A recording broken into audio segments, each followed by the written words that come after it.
Grateful for music, for listening, for being together, for entering with sound, for the remedy and the music, the healing of music, the medicine of music.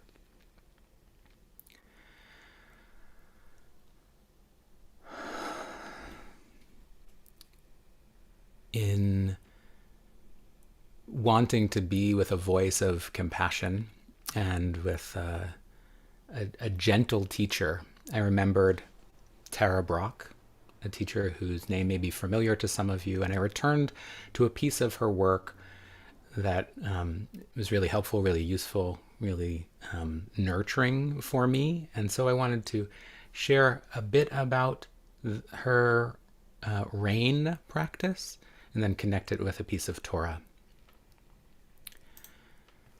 So in terms of Omer Davar B'Shem Omro, that the one who gives over a teaching in the name of the teacher, again, it's Tara Brach, and you can find out more about her rain practice of radical compassion at the link on the screen, and maybe someone can drop that in the chat. But it begins with recognize. RAIN is an acronym, and the R of RAIN is recognize what is going on.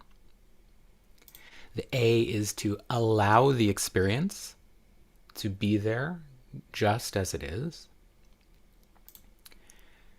The I is to investigate with interest and care.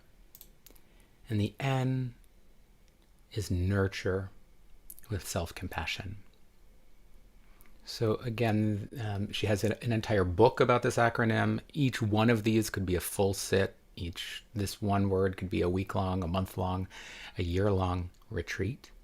But I wanted to connect it to a piece of Torah that might be a little bit strange to pull out in the middle of winter at the end of Shvat, because it comes from Psalms 27. This is the psalm that many people begin to say at the beginning of Elul and all the way through the high holidays. But maybe it's not so strange if we recognize that Elul and Adar, Adar is the month we're about to enter, or in less than 2 weeks we're going to enter, and it is the month that precedes Nisan and the new year of the spring and the new year of Passover, in the same way that Elul is a month of the new year of Rosh Hashanah. So we return to, it's always a good idea to return to tshuva, to these themes of returning in an inward way, when recognizing what's going on in ourselves and the world is really quite fraught for so many of us, so much of the time right now. I want to connect the R and recognize to lachazot, to take a minute to see what is going on, to envision benoam Adonai, and to allow ulevaker, and to visit or investigate behechalo. So the pshat, the straight translation of this vision, comes from that very famous sentence song, Achat sha'alti meit Adonai ota avakesh. One thing I ask and one thing I seek. Shivti b'vet Hashem kol yemei chayai, to sit in the house of the One all the days of my life. Lachazot benoam benoam Adonai ulevaker behechalo, and to see the pleasantness of God's house and to visit that sanctuary. So as we move into some silence together, some sitting in the movement, finding stillness in the movement of breath, and invite you to begin by just looking inside to recognize what's going on for you at this moment.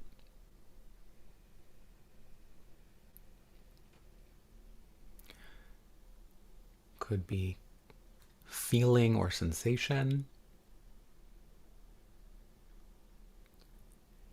emotion. Could be a whole host of things. It could be very dynamic inside.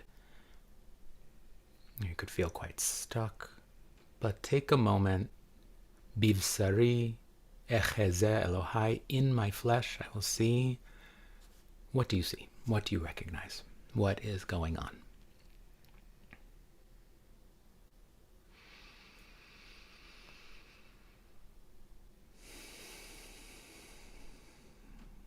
And can you allow the experience to just be there as it is?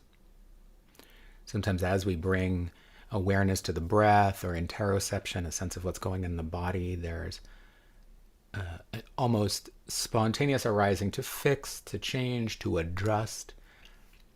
You need not shift what you become aware of.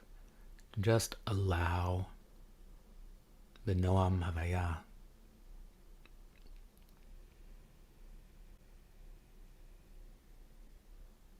Noam usually translated as pleasantness, but here I just want to emphasize the nun ayin in the center of it, which means movement or quivering or wavering, trembling, tremoring. As we recognize and allow, as we lachazot b'noam Hashem,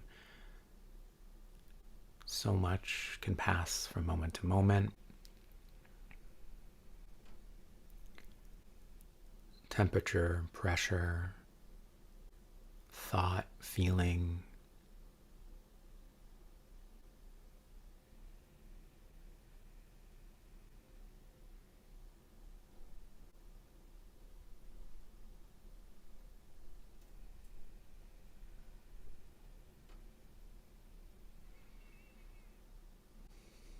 And having arrived a bit more, just recognize what is most salient or noticeable, obvious and immediate in your awareness. And again, this can be a feeling, a sensation that we allow to be there, and then we take the next step in the acronym to investigate, or livaker, to visit with interest and care, to notice what our relationship is to that thing in or around us that is most obvious, spontaneous, and inquire about our relationship to it. Is it something we might want to push away? Is it something we might want to hold on to? Is it something we might not want to acknowledge is actually there? Livaker, like bikur cholim, to just visit the part that might be soul sick, heartbroken, or may just need our want, require our attention at this moment.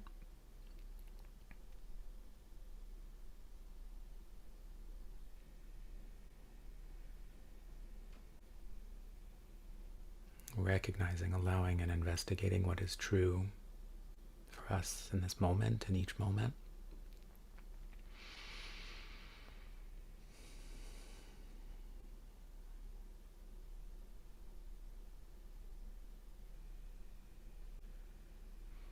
Heichalo, literally in his palace or his temple, his inner courtyard. The Heichal is also the Ark or the Aron. In Ashkenazi synagogues, the Aron is the place that is referred to where the Torah scrolls are kept. In Sephardic shuls, it's called the Heichal. It's a container, a safe place, a space to nurture and hold the brokenness and the wholeness. So we practice recognizing, allowing, investigating, and nurturing all life, inner and outer.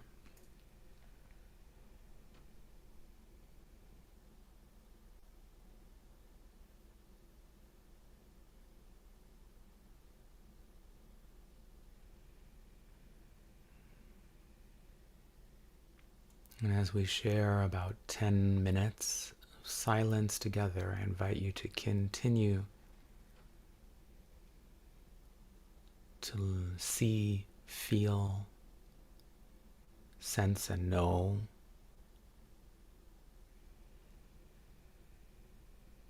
your own experience in the space and the place of the One,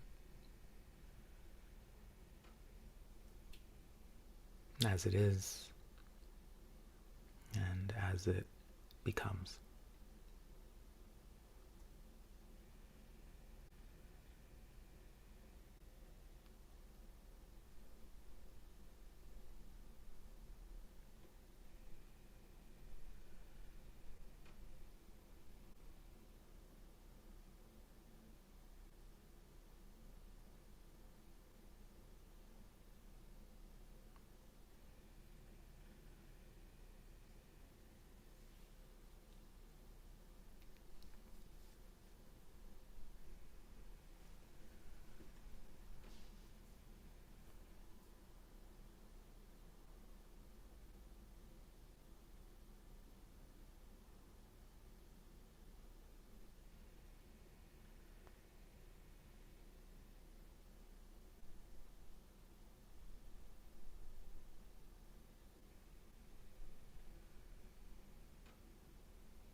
Thanks so much to Rabbi Shir Meira for leading us in this beautiful practice today.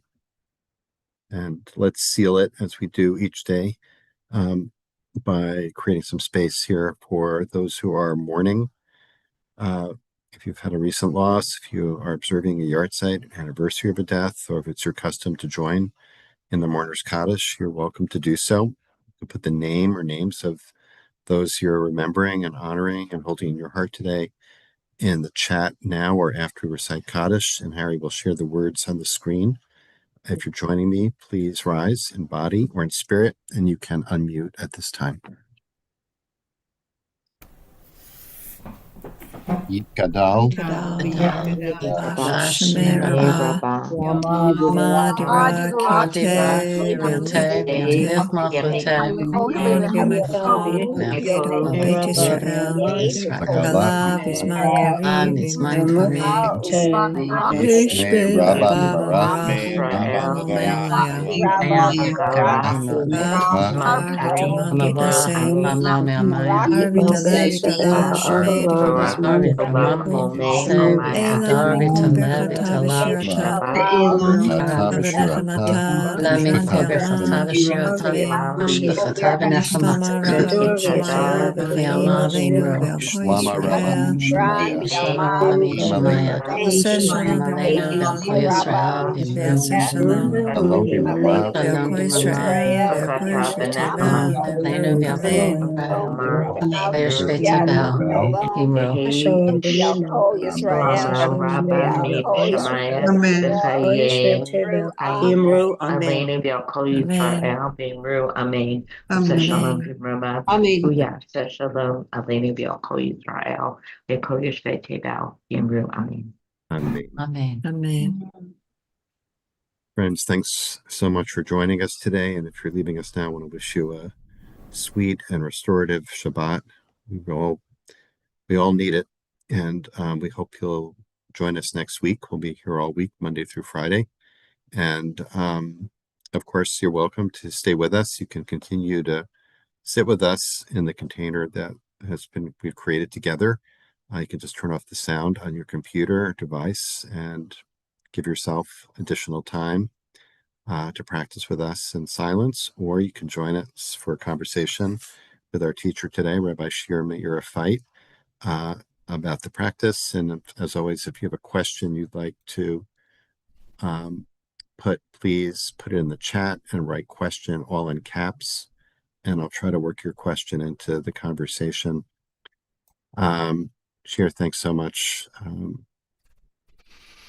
What a nice way to end the week. I'll just as an aside, I'll say that I feel like I've spent a little bit of the week with you since your music was woven into a lot of this retreat that I just came back from. So it's really nice to come home and be with you and hear you. And I really, I really appreciate always appreciate that acronym RAIN as I think a very readily accessible framework for practice. So thank you for bringing that in. And want to thank you again for kind of layering on that the end of Psalm 27. And I guess I'd like, if you don't, also it's pretty cool to see that superimposed behind you. If you don't mind bringing that back up, I actually wanted to invite you to maybe elaborate a little bit more about the connections between those 4 steps, if that's okay, in terms of just because since Psalm 27 is one of the Psalms that people might be most familiar with because of its use, as you mentioned.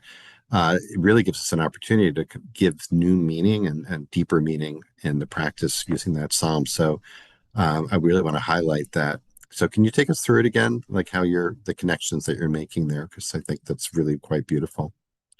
Sure. So the first step of recognize, to see, lachazot, there was a national organization called Chazon, Mm-hmm. which means vision, right? Mm-hmm. To have a vision, to be able to see the Jose of Lublin, the seer of Lublin, that's this root, to see. And while this is simple, and the first step is not necessarily easy to really know what's going on. Tara Brach teaches about trance, that a lot of the times we're not awake or walking through or sleepwalking through our lives. And so this is kind of wakefulness Mm-hmm. is the first, again, simple but not easy step of recognizing what's going on. Often this is because what is going on is difficult to metabolize, whether it's the news or the news feed or life in the body, life in the Mm-hmm. world, Mm-hmm. to courageously turn to what's going on. Again, simple but not easy. And I use this beautiful line from Job, Eov, Biv Sari Echezeh Elohai. In my flesh I will see God, which is a beautiful line for embodiment, but also that foundation of Mm-hmm. mindfulness, which is Mm-hmm. the body.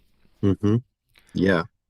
So this is just, if you would then, through translating the Hebrew of those, that parsing that verse, Yeah. right? Halachosot means see or gaze, really, right? So it's actually usually it's like I think translated as gaze upon, or it's not just see, right? So it's a particular kind of seeing, right? And often meditation teachers will invite people to soften their gaze, right? Mm-hmm. Or so I love that word gaze. It's not a word we necessarily use that much in everyday conversation, but it's evocative of the kind of vision, literal or metaphoric vision that we're talking about.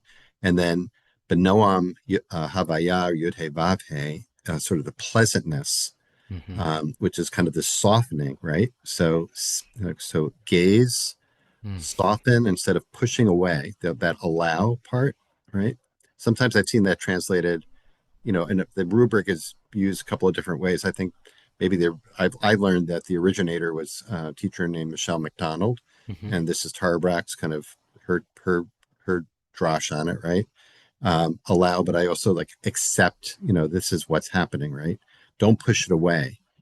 And so that line has this connotation of pleasantness, like meet it with, or I'm thinking of Sylvia Boorstein's kind of catchphrase, may I meet this moment fully, may I meet it as a friend.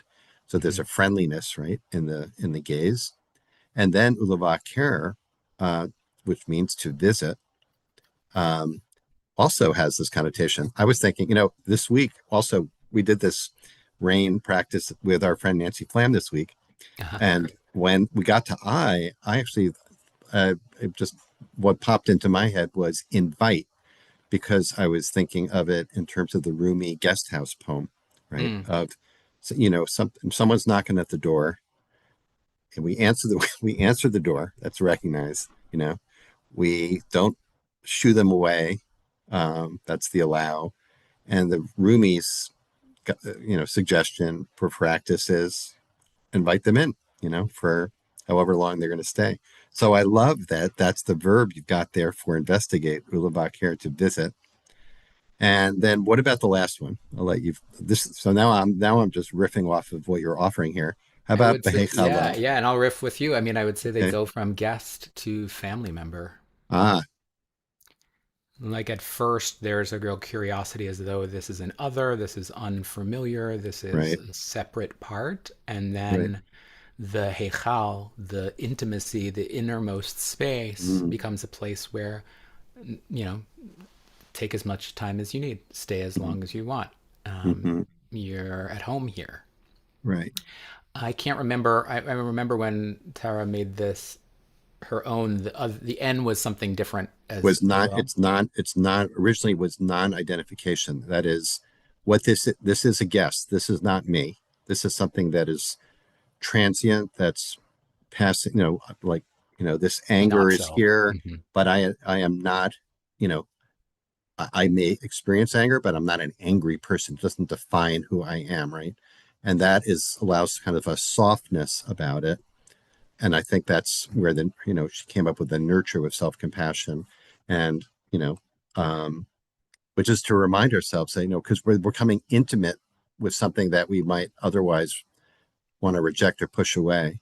Probably also bears worth saying here that, this whole metaphor of something knocking on the door and letting it in is, you know, has different connotations these days, and is kind of countercultural in a sense, in terms of radical welcoming, right? Radical Right. welcoming, radical invitation. So I do want to put that on the table here too.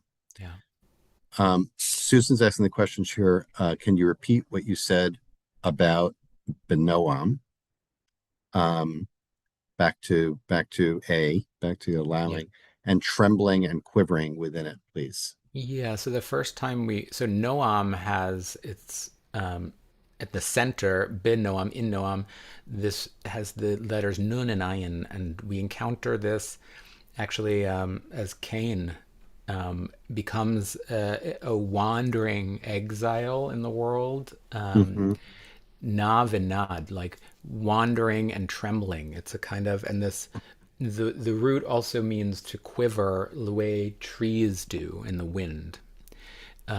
A movie in modern Hebrew is or kol noah. It's kol, voice, and movement. It's the Oh, talkies, the movies, right? And the image that moves. So that it has this image of movement, or that this is connotation cool. of movement. I in mem also means im, right? Like, can I be Mm-hmm. with the movement? Can I allow Mm-hmm. what is moving through my experience? Mm-hmm. What you said a moment ago in terms of non-self reminds me of Roberto Ascioli's psychosynthesis. I have a body, but I am not my body. I have feelings, but I am not my feelings. I have thoughts, but I'm not my thoughts. How Right. do we create, allow the stage or the sacred temple, the palace within to be a guest house that allows all of this movement and can I be with? Tara also teaches these first two, which are foundational to mindfulness, is like, what is happening and can I be with it? And Yeah. that's as simple as it gets. What is happening right now and can I be with it? So the second half takes us further into what is my relationship to what is happening, and what is my response? Yeah. And I'm kind of diving into the world of internal family systems, where Mm-hmm. Richard Schwartz talks about unburdening the parts. But there's a more feminist approach to this, which is that we don't have to unburden the parts as much as give them like the nurturing environment and their space within the system, whether internal or external. They find their right space just with the holding environment. It's not necessarily even unburdening or saying, like, you need to go, you're a guest. No, the house is open. Make yourself at home. Yeah. Um, I'm tempted to ask, like to sort of like take a case study here and ask you to kind of walk us through it. Um, Okay. but I'm maybe going to say because I do want to talk a little bit and hear you talk a little bit about spiritual direction. I Okay. mentioned at the outset, that we're going to be starting a new round. Um, and so for those of you who weren't there at the beginning, IGS is offering with Rabbi Shir as one of the spiritual directors a series of very small group, for 5 or 6 folks, 7 sessions of group spiritual direction. So I wanted to ask you to just explain to people what spiritual direction is, number one, and two, what group spiritual direction is like, since you will be leading one of those. And thanks to Harry for putting the link in the chat for those. Yeah, thank you, Harry. Definitely. As a student of the Aleph Ordination Program and Reb Zalman Schachter Shaloming, having a mashpia, having a spiritual director, as it's sometimes translated, or spiritual guide or accompanist, Mhm. has been crucial to my training and to my own inner development. And when I do that work one-on-one, which I do by phone, it's joining someone wherever they may be on a path of growth inward and outward in their spiritual development. So it could come everything from like developing a personal theology to deepening spiritual practice to moving through crisis, not in a pathologizing or therapeutic way, but in a seeing the face of the divine, of God, goddess, mystery, no self being, as that manifests for each individual in wherever various stages in their lives. The synergies that come from small group spiritual direction is we get to practice this accompanying one another, listening from the heart and sharing from the heart. So themes arise, spiritual direction as I offer it, and I think different spiritual directors, it's a wonderful thing because it's very idiosyncratic, and we each bring different gifts. I often bring music or poetry or text as the jumping off point to go deeper in any of those domains. We've talked recently about hope or faith or courage or names for the divine or mystery, just as some of the threads we may weave, but it's always and only an invitation to show up as you are and to speak from a very inward, soulful, and honest place. We need to do this work How together. about in a group? Would you say like what's it like do that in a group process? Yeah, I mean, intimacy, trust, and safety is like the ground floor, but I mean, we've adapted to some degree to community, digital community, community online, community, sudden villages that form through Zoom rooms, and you would think it Hmm. might be challenging to access this, but once you realize that you're a whole being, a heart and soul, wrestling with the same questions of what it is to be alive and how do we respond to that aliveness, just as Reb Zalman would say, the only way to get it together is together. Hmm. We bring that vulnerability, we bring that we're all works in progress and support each other in recognizing, oh, uh, we bring a text, a sacred poem, something I've loved, and someone fights with it. Someone doesn't connect with it. Someone sees a line completely in a new way. Someone enters. It's like it's the gift of chevruta, but the texts ultimately are our lives. Like Yeah. chevruta being learning partners. Like, yeah, there'll be a poem, there'll be a song, there'll be something there, but we're sharing the stories of our own interiority and being inspired by that. Yeah. You know, I love having this opportunity to, the schmoozing opportunity here, but I actually feel like the best way to end this is to ask you if you would close us out again with that song that you closed with, if you Sure, have the co-op to do that. And maybe absolutely. I think people wanted to know what the song is, so maybe you can Yeah, mention this that. is a melody of mine that I think I have a slide for as well. So I'm going to share the words this time. I wasn't expecting to sing the words, but it comes from Kohelet, so it's another text that we are grabbing from the other side of the calendar cycle. That's a Sukkot. It's a Sukkot prayer, right? Ecclesiastes, Right. And it says that all Hanchalim, the rivers, all go, all walk, all process towards the river, and the river is not full. Mm-hmm.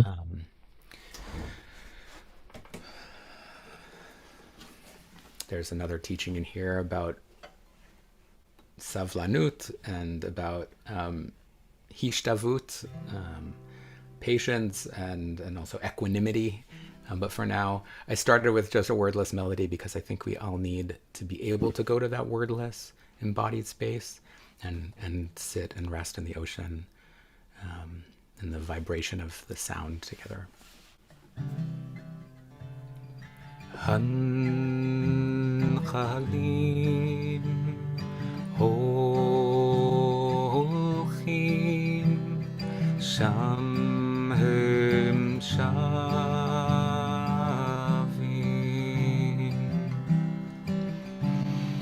Hanchalim holchim sham hem shavim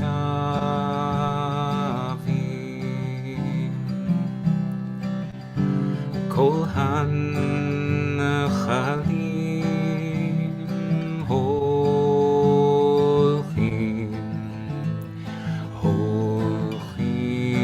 el hayam v'hayam